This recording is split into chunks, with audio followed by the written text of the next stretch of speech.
Hello and welcome to this special lecture on how to approach the organic chemistry। Basically यहाँ पे मैं अपना approach share करने वाला हूँ आप लोगों के साथ, क्योंकि एक टाइम था 11th का जब मुझे बिल्कुल कुछ भी नहीं आता था केमिस्ट्री का। जो अप्रोच मैंने अपनाया केमिस्ट्री को पढ़ने में, वही मैं आप लोगों के साथ शेयर करूँगा यहाँ पर। ठीक है, तो सबसे पहले हमें क्या सीखना है उसके बारे में मैं बात करता हूँ। लॉ ऑफ कनेक्टिविटी मतलब चीज़ों को हम किस तरीके से जोड़े और फिर उससे कुछ फाइंड आउट करें। ठीक है, मतलब एक एग्जांपल मैं बताता हूँ आप लोगों को। अगर हमें मकान बनाना होता है, ठीक है, तो उसके लिए हमें क्या क्या चीज़ें लगती है। लाइक ईंटें लगती है, सीमेंट लगता है, रेत या लोहा, जो भी चीज़ें। तो फिर जो वो कारीगर रहता है उसके पास ये सारी चीज़ें वहाँ पे अवेलेबल रहती है, या मैन फोर्स रहता है वहाँ पर। तो वो क्या करता है, इन सारी चीज़ों को वो कलेक्ट करके जहाँ पे इन चीज़ों की रिक्वायरमेंट होती है वहाँ पे इनको लगाता है। ऐसा नहीं है कि बेस में वो ईंट लगाएगा या मतलब वाल्स में वो पत्थर लगाएगा या कुछ और इररेलेवेंट चीज़ें। तो मतलब वो रेलेवेंसी जानता है किस तरीके से क्या करना है, कहाँ पे कौन सा अप्रोच कहाँ पे यूज़ होगा, कहाँ पे मेरी कौन सी चीज़ लगेगी, कहाँ पे कौन सा कारीगर लगेगा। ये चीज़ें इस चीज़ को आइडेंटिफाई करता है। ठीक है, तभी जाके वो, मतलब मैं इंजीनियर की बात करूं या किसी और की, जो उस मकान को या किसी बिल्डिंग को बना रहा होगा। ठीक है, क्योंकि ये एक कॉमन एग्जांपल है, इससे आपको थोड़ा समझ में आएगा कि मैं कहना क्या चाहता हूँ। मतलब जिस चीज़ की जहाँ पे रिक्वायरमेंट है उसको वहाँ पे यूटिलाइज करना। थिंग्स यू नो बेटर, क्योंकि आप पढ़ने वाले हैं बच्चे सारे। तो आई नो कि आपको जो मतलब छोटी छोटी चीज़ें जो इसमें रिक्वायरमेंट है, जिस तरीके से एक मकान में मटेरियल लगता है, वो चीज़ें आपके पास है, but you don't know how to connect them, उनको कैसे यूटिलाइज करें। वही चीज़ मैं यहाँ पे आपको समझाऊंगा किस तरीके से, जो मेरा अप्रोच था उसी तरीके से अगर शायद किसी को हेल्प हो सके तो that will be a good thing. तो वही मैं यहाँ पे आपके साथ शेयर करने वाला हूँ, क्योंकि मैं अगर कहूँ तो मैं केमिस्ट्री का कोई एक्सपर्ट नहीं हूँ। ठीक है, तो केमिस्ट्री जो मैंने पढ़ी है 11th 12th में ही पढ़ी है, क्योंकि मुझे भी जो प्रॉब्लम्स फेस होती थी उसके बाद जब मैंने ये चीज़ें की तो the story was something different, results कुछ अलग ही थे। तो उसके बाद ऑर्गेनिक केमिस्ट्री, जो स्पेशली अगर मैं ऑर्गेनिक केमिस्ट्री की बात करूं, तो it became my favourite, one of my favourite subjects. So law of connectivity सिर्फ हमें केमिस्ट्री में यूज नहीं होता है।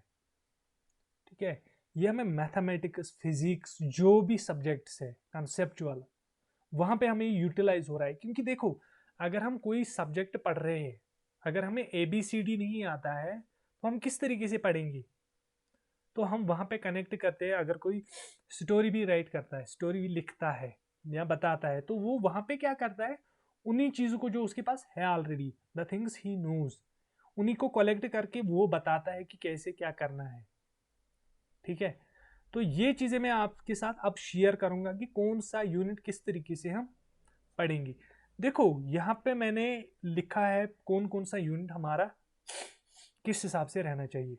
अगर मैं पहली बात करूं तो some basic concepts of chemistry, इसके बाद स्ट्रक्चर ऑफ एटम, थर्ड रहेगा chemical bonding and molecular structure, fourth रहेगा organic chemistry, some basic principles and techniques, hydrocarbons, hollow alkanes and hollow arenas, alcohols, phenols and ethers, and then aldehydes, ketones and carboxylic acids।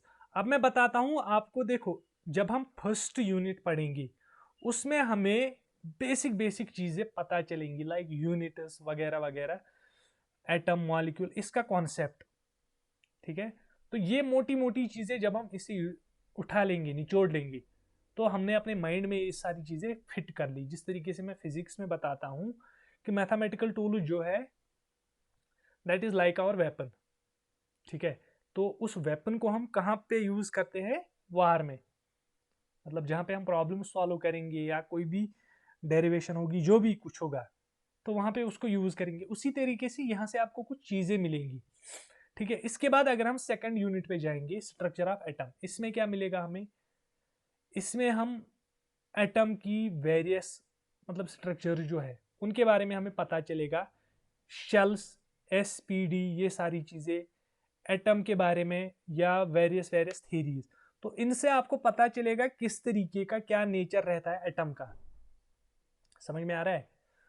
अब अगर मैं इसके बाद किस पर जाऊं, इसके बाद सबसे मेरा इंपॉर्टेंट है chemical bonding and molecular structure. ठीक है, तो इसमें आप इलेक्ट्रॉनिक कॉन्फ़िगरेशन वगैरह ये सारी चीजें सीखेंगे, या पहले ही मतलब फर्स्ट सेकंड यूनिट में लाइक क्वांटम नंबर, शेल्स के बारे में आपको नॉलेज पता चलेगा कि किस तरीके से क्या होता है। या जब आप इसमें आएंगे केमिकल बॉन्डिंग में, इसमें आपको डिफरेंट टाइप्स ऑफ बॉन्ड्स के बारे में पता चलेगा, उनके बारे में जब आप जानेंगे, लाइक आयोनिक बॉन्ड क्या है, केम या कोवेलेंट बॉन्ड क्या है, किस तरीके से ये सारी चीजें, या हाइड्रोजन बॉन्ड, इन सारी चीजों के बारे में आपको पता चलेगा। ठीक है, तो इसके बाद अगर हम डायरेक्टली किस पर जाएंगे, इसके बाद हम जाएंगे ऑर्गेनिक केमिस्ट्री पर। ठीक है, मैं उन स्टूडेंट्स की बात कर रहा हूं जो 12th पास आउट है और जिनको दिक्कत आ रही है कहां पर, अभी जहाँ पे उन्हें केमिस्ट्री, ऑर्गेनिक केमिस्ट्री मतलब रिएक्शंस वगैरह, उनको क्या किस तरीके से क्या होगा, वो चीज़ें जहाँ पे उनको प्रॉब्लम हो रही उसके उनके बारे में मैं बात कर रहा हूँ। ठीक है, तो अगर हम फिर इसके बाद बात करेंगे ऑर्गेनिक केमिस्ट्री, तो इसमें आप क्या चीज़ सीखेंगे, पहली चीज़ जो है सबसे इंपॉर्टेंट चीज़, वो आप सीखेंगे नॉमेनक्लेचर, मतलब नेमिंग। आप चेन्स बनाना सीखेंगे यहाँ पे, आप किस तरीके से एक चेन किस तरीके से रहती है, ओपन चेन किस तरीके से रहती है, क्लोज्ड चेन या उसको बोलेंगे साइक्लिक या एरोमेटिक, उन चीज़ों को, उनकी नंबरिंग वगैरह ये सारी चीज़ें। ठीक है, तो इसके बाद आप डायरेक्टली जाएंगे किस पर, हालो एल्केन्स एंड हालो एरिनाज। ठीक है, ये मैं एक रोड मैप की तरह बता रहा हूँ किस तरीके से आप उसमें जाएंगे। जब वहां पे आप बाकी इन अल्केन्स वगैरह सारी चीजें, ये सारी चीजें सीखेंगे किस तरीके से इनको बिल्ड करना है, क्योंकि जब आप फर्स्ट यूनिट ऑर्गेनिक केमिस्ट्री का फर्स्ट यूनिट पढ़ेंगे some basic principles and techniques, तो वहां से आप सीखेंगे ये क्या करना है क्या नहीं करना है। ठीक है, तो 11th का एक और यूनिट है, मैं भूल गया यहाँ पे बताना, हाइड्रोकार्बन्स। वहां पे आप डिफरेंट डिफरेंट चेन्स बनाएंगे, प्रैक्टिस करेंगे।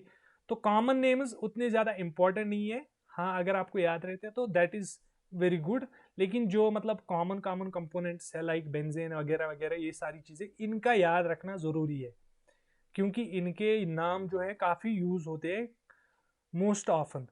ठीक है, तो उसके बाद जब आप जाएंगे हालो एल्कीन्स एंड हालो एरिनाज में, तो आप समझ जाएंगे यहाँ पे इनका स्ट्रक्चर वगैरह, फिर उसी को जब ऐड करेंगे OH, या मतलब ओपन चेन को OH करेंगे बन जाएगा अल्कोहल, या साइक्लिक चेन को OH यूज करें ऐड करेंगे तो बन जाएगा फिनॉल वगैरह, ये सारी चीजें मैं एग्जैक्टली याद नहीं कर पा रहा हूँ किस तरीके से क्या रहता है, लेकिन मेरा जो अप्रोच था वो इसी तरीके से था।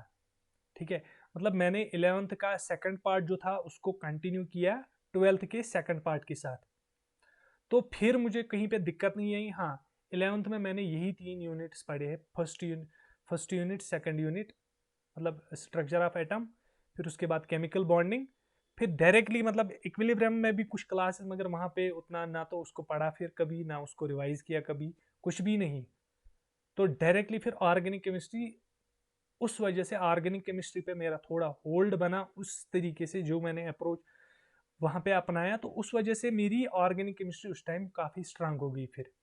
ठीक है, तो जब मैंने 12th स्टार्ट किया उस टाइम भी मुझे इतनी ज़्यादा दिक्कत आ रही थी, तो जब हमारे टीचर्स हमें पढ़ाने लगे उनको लगा कि हाँ इनको कुछ आता ही नहीं है, तो उन्होंने हमें पहले फिर 11th की ऑलमोस्ट 1.5 महीने तक चीज़ें पढ़ाई, तब जाके हमारी जो ऑर्गेनिक केमिस्ट्री, क्योंकि ये कॉन्सेप्ट बेस है, हम क्या करते हैं किस तरीके से हमारा अप्रोच क्या रहता है, खास करके मेडिकल स्टूडेंट्स का, वो जिस तरीके से बायोलॉजी को पढ़ते हैं वो मतलब उसी अप्रोच के साथ पढ़ना चाहते हैं किसको, केमिस्ट्री को या फिजिक्स को, तभी जाके दिक्कत होती है, क्योंकि केमिस्ट्री का अपना स्टाइल है, केमिस्ट्री को अपना तरीका पढ़ने का अपना है, फिजिक्स का अलग तरीका है, या बायोलॉजी का अलग तरीका है।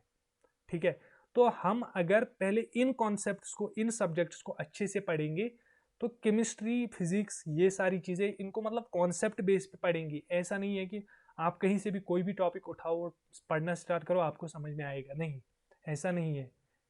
तो अगर आपका बेसिक क्लियर होता है, अगर आपकी बेसिक चीज़ें आपको समझ में आ रही होगी, तभी जाके आप कुछ कर सकते हैं इसमें।